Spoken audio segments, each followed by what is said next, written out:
I think we're going to have a couple of more questions, and then we'll quit. There's somebody who's waiting. This guy in front. I'm with you. I'm ahead of you. Always. Thank you.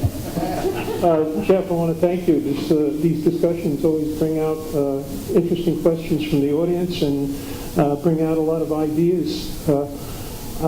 Something that some of the panel members mentioned, seeing a lot of lights out on the water there, indicating that there's been quite a bit of this going on, and I'm curious if anybody knows if this kind of lighting is seen in other places, because I'm curious, does this drilling have any effect on plate tectonics? Does anybody know anything of any reports on this?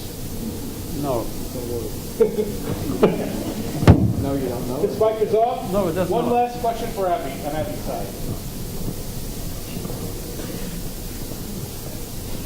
Well, thank you for coming tonight, and it was a very interesting panel and a bunch of brilliant people.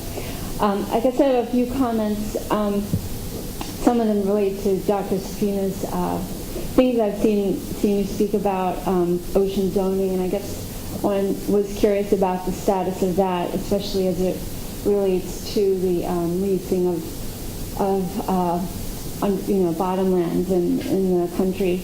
And other things, just not sure how many people know about the BP solar project on Long Island, where basically I just wanted to say that I don't think we have to trade one environment for another when we start to look at alternative energies, because they're proposing to, and it may have already started, I think it was approved, but to clear 200, at least around 200 acres of woods to put up a solar farm. And that's great and all, but, solar farm, but I think there are plenty of farms that are always going out of business and ready to become subdivisions. So, there are plenty of areas that can be redeveloped and used for these kinds of alternative technologies. And there are also plenty of alternative technologies within the alternative technology market.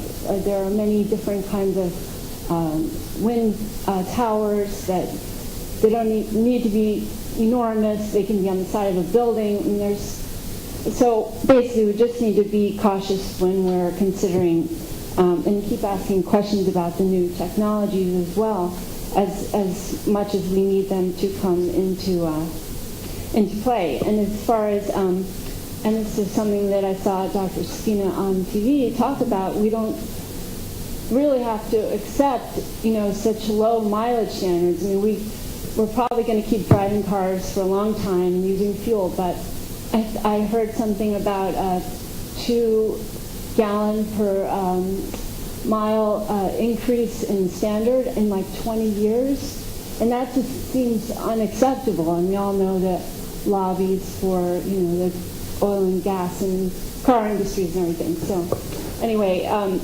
maybe Dr. Safina can just talk about that ocean zoning item if you can. Okay, well, just today I sent an op-ed to a couple of newspapers that says basically there was this enormous hullabaloo for the last few months about no exploratory drilling. There's a ban on exploratory drilling, and now, okay, exploratory drilling. So they're going to be, obviously they will be leasing more of the seafloor, and there'll be more drilling, which means they'll designate places where you can look for oil, and they'll look for oil, and those will be special oil-producing places. But why wasn't there a discussion saying, okay, if we let you go back to doing that, we also want some special places set aside that are protected from extractive activities? That there's a whole string of high spots in the Gulf of Mexico that are really productive, that should be national marine sanctuaries. There are wetlands that are vulnerable that need to be recognized and protected. Why was all of the attention focused entirely on you stopped us from going, now you have to let us back in, okay, we'll let you back in, instead of saying, okay, let's make a deal. You get to take some, and we get to protect some. Well, this is a good moment to end. Thank you all for coming, and I'm very grateful to our wonderful panel.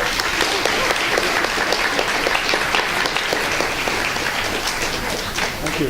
Thank you all very much. I thought this was great. Thank you. Wonderful. Thanks, Jim, very much.